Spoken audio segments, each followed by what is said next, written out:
नमस्कार मेरे प्यारे साथियों, डेली करंट अफेयर्स की क्लास में आप सभी का स्वागत है। डेली करंट अफेयर्स में आपको 10 क्वेश्चन करंट अफेयर्स के मिलेंगे जो आपकी प्रत्येक प्रतियोगी परीक्षा के लिए अति महत्वपूर्ण है। ये डेली करंट अफेयर्स की क्लास आपको हमारे यूट्यूब चैनल जीएस की पाठशाला पर उपलब्ध होगी, ठीक है। और हमारा हैंडल है @GS की पाठशाला 733 के इसी यूट्यूब चैनल पर उपलब्ध होगी। तो आज है 30 नवंबर 2023 करंट अफेयर्स क्लास। 30 नवंबर 2023 की करंट अफेयर्स की क्लास का पहला क्वेश्चन है, स्पेस टेक स्टार्टअप अग्निकुल किस इंजन का टेस्ट करेगा। तो स्पेस टेक स्टार्टअप अग्निकुल किस इंजन का टेस्ट करेगा। तो ये 3D प्रिंटेड इंजन का टेस्ट करेगा और अग्निबाण रॉकेट को लॉन्च करेगा, ठीक है। क्या करेगा ये 3D प्रिंटेड इंजन का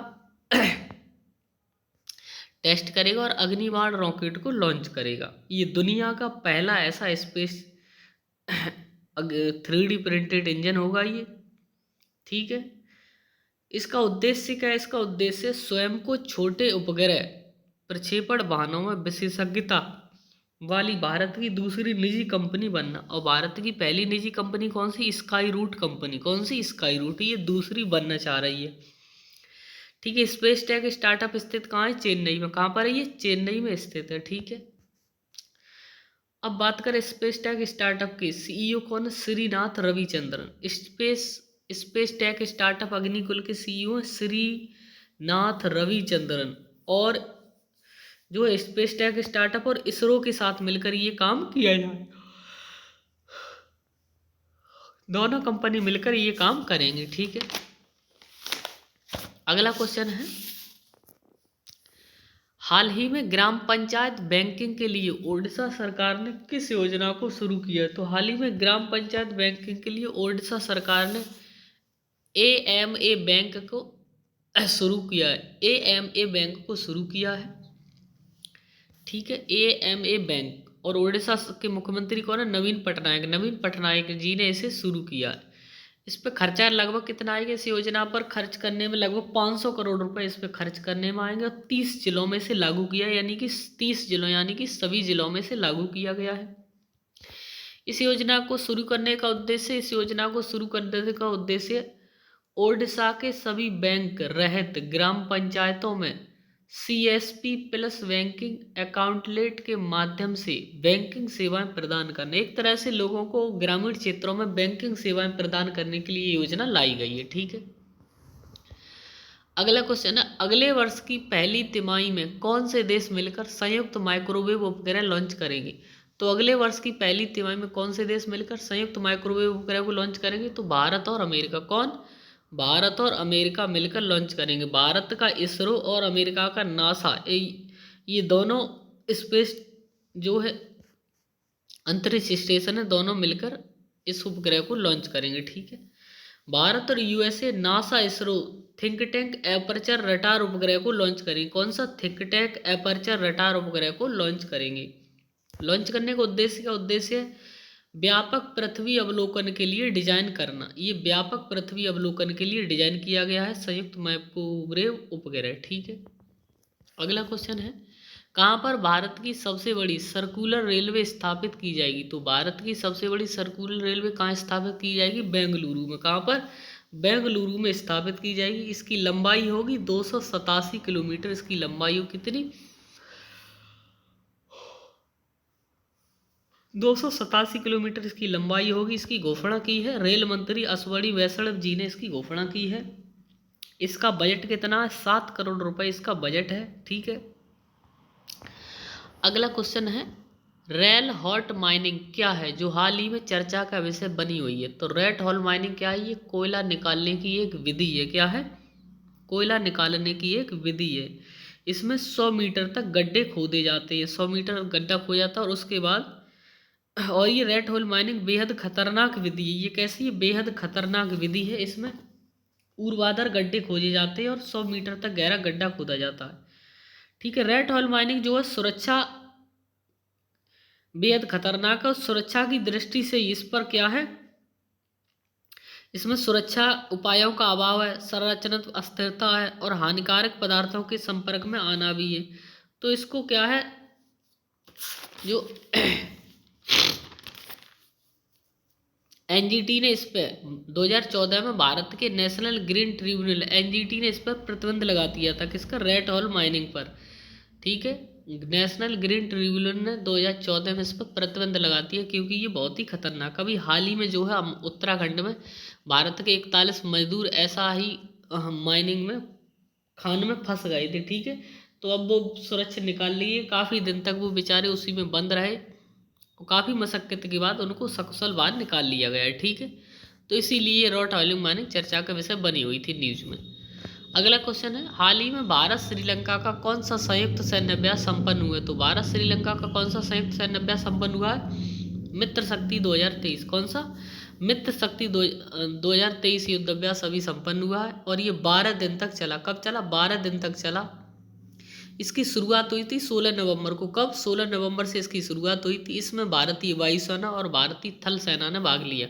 वायुसेना, थल सेना, दोनों सेनाओं ने इसमें भाग लिया। ठीक है, इसका उद्देश्य क्या? इसका उद्देश्य है शांति, समृद्धि, अंतर्राष्ट्रीय भाईचारे और विश्वास के मूल्यों को बनाए रखना। ये इसका उद्देश्य। क्या उद्देश्य? शांति, समृद्धि, अंतर्राष्ट्रीय भाईचारे और विश्वास के मूल्यों को बनाए रखना, ये इसका उद्देश्य है। अगला क्वेश्चन है, हाल ही में टीका बनाने वाली भारतीय कंपनी भारतीय बायोटेक इंटरनेशनल लिमिटेड ने किसके साथ साझेदारी की है? तो भारत बायोटेक इंटरनेशनल लिमिटेड ने किसके साथ साझेदारी की है? सिडनी विश्वविद्यालय के साथ साझेदारी है। किसके? सिडनी विश्वविद्यालय के साथ साझेदारी की है। ठीक है, सिडनी विश्वविद्यालय के साथ साझेदारी की है और इसको साझेदारी करने का उद्देश्य क्या है? इसका उद्देश्य है भविष्य में किसी महामारी और संक्रामक रोगों से निपटने के लिए भविष्य में किसी महामारी और संक्रामक रोगों से निपटने के लिए नई पद्धतियों को तैयार करना और एक दूसरे का सहयोग करना, ये इसका उद्देश्य है। ठीक है, अगला क्वेश्चन है, 54वें आईफा 2023 में किसे सर्वश्रेष्ठ फिल्म का अवार्ड मिला है? तो 54वें आईफा 2023 में किसे सर्वश्रेष्ठ फिल्म का अवार्ड मिला? एंडलेस बॉर्डर्स फिल्म को। किसको? एंडलेस बॉर्डर फिल्म को मिला है, जो एक फारसी फिल्म है। कैसी? फारसी फिल्म है। इसके निर्देशक है अब्बास अमीनी। कौन है? अब्बास अमीनी। ठीक है, तो इंटरनेशनल फिल्म महोत्सव का आयोजन कहाँ हुआ? गोवा, पणजी में। पणजी, गोवा में इसका आयोजन किया गया। ठीक है, वो जो गोवा की राजधानी है। अब बात करते हैं विस्तार तरीके से उस क्वेश्चन के बारे में। अब इस आईफा अवार्ड में सर्वश्रेष्ठ अभिनेता का पुरस्कार किसे मिला? सर्वश्रेष्ठ अभिनेता का पुरस्कार मिला पौरिया रहीमी सैम को एंडलेस बॉर्डर्स फिल्म के लिए इन्हें ये पुरस्कार दिया। सर्वश्रेष्ठ अभिनेत्री का पुरस्कार मिला मेलानी थियरी को। किसे? Melanie theory.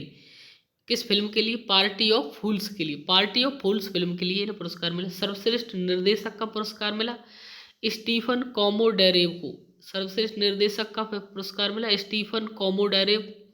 इनकी फिल्म किस फिल्म के लिए? ब्लॉगॉज लेसन्स के लिए। ब्लॉगॉज लेसन्स के लिए। विशेष जूरी पुरस्कार मिला ऋषभ शेट्टी को कंतारा के लिए। विशेष जूरी पुरस्कार मिला ऋषभ शेट्टी को कंतारा के लिए। सर्वश्रेष्ठ वेब सीरीज का पुरस्कार मिला है पंचायत सीजन 2 को। ठीक है, सर्वश्रेष्ठ वेब सीरीज का पुरस्कार मिला पंचायत सीजन 2 को, जो पंचायत सीजन 2 रिलीज हुई थी। ठीक है, जिसमें जीतू भैया ने काम किया था। ठीक, सर्वश्रेष्ठ वेब सीरीज जो जीतू भैया नाम से फेमस है, कोटा फैक्ट्री में जिन्होंने काम किया वही। तो पंचायत सीजन 2 को सर्वश्रेष्ठ वेब सीरीज का पुरस्कार मिला। और सत्यजीत रे लाइफ टाइम अचीवमेंट पुरस्कार मिला माइकल डगलस को। किसको? माइकल डगलस को। तो ये थे 8 क्वेश्चन नंबर 8 के सारे क्वेश्चन। अगला क्वेश्चन है, बाली यात्रा महोत्सव का संबंध किस राज्य से है? तो बाली यात्रा महोत्सव का संबंध किस राज्य से है? ओडिशा राज्य से संबंधित है। किससे? ओडिशा राज्य से। बाली यात्रा उत्सव का आयोजन कहाँ हुआ? कटक। कहाँ पर? कटक, ओडिशा में इसका आयोजन हुआ। इसकी शुरुआत होती है कार्तिक पूर्णिमा से शुरुआत होती है और ये 4 दिसंबर तक चलेगा। कार्तिक पूर्णिमा से शुरू और 4 दिसंबर तक चलेगा। ये एक खुला व्यापार मेला है और एशिया का काफ़ी बड़ा मेला है। एशिया का ये खुला व्यापार मेला है। ठीक है, तो यहाँ पर बाली यात्रा मौसम ओडिशा की समृद्धि, सुख समृद्धि और उसके बारे में बताया जाता है। ठीक है, और ओडिशा में अन्य उत्सव मनाए जाते हैं। रथ यात्रा महोत्सव ओडिशा, कलिंग महोत्सव ओडिशा, चंदन यात्रा महोत्सव ओडिशा, ये सभी ओडिशा में मनाए जाते हैं। अगला और अंतिम क्वेश्चन इस क्लास का है, Pranab my father A daughter remembers book किसने लिखी है? तो Pranab my father A daughter remembers पुस्तक की लेखक है शर्मिष्ठा मुखर्जी। क्या नाम है? शर्मिष्ठा मुखर्जी इनका नाम है, जो प्रणब मुखर्जी की बेटी है। प्रणब मुखर्जी भारत के 13वें पूर्व राष्ट्रपति थे। ठीक है, भारत के 13वें राष्ट्रपति रह चुके हैं, जो 25 जुलाई 2012 से 25 जुलाई 2017 तक भारत के राष्ट्रपति रहे प्रणब मुखर्जी जी। ठीक है, और ये रक्षा मंत्री रहे 2004 से लेकर 2006 तक रक्षा मंत्री रहे। ठीक, इन्हें भारत रत्न 2019 में, प्रणब मुखर्जी को 2019 में भारत रत्न दिया गया और 2008 में पद्म भूषण पुरस्कार मिला। शर्मिष्ठा मुखर्जी ने अपने पिता के जीवन के बारे में लिखा, उनके उतार चढ़ाव के बारे में, एक छोटे से गांव के लेकर एक भारत के सबसे बड़े पद तक उनके बारे में, सारी उनकी जीवन यात्रा के बारे में उन्होंने लिखा है। ठीक है, तो ये थी डेली करंट अफेयर्स के 10 क्वेश्चन की क्लास। ये डेली करंट अफेयर्स की 10 क्वेश्चन की क्लास यहीं पर समाप्त होती है। अगर आपको ये वीडियो अच्छा लगा है और हेल्पफुल लगा है तो आप इस वीडियो को लाइक करें, चैनल को सब्सक्राइब करें, वीडियो को ज़्यादा से ज़्यादा शेयर करें। आपकी महान कृपा होगी। धन्यवाद।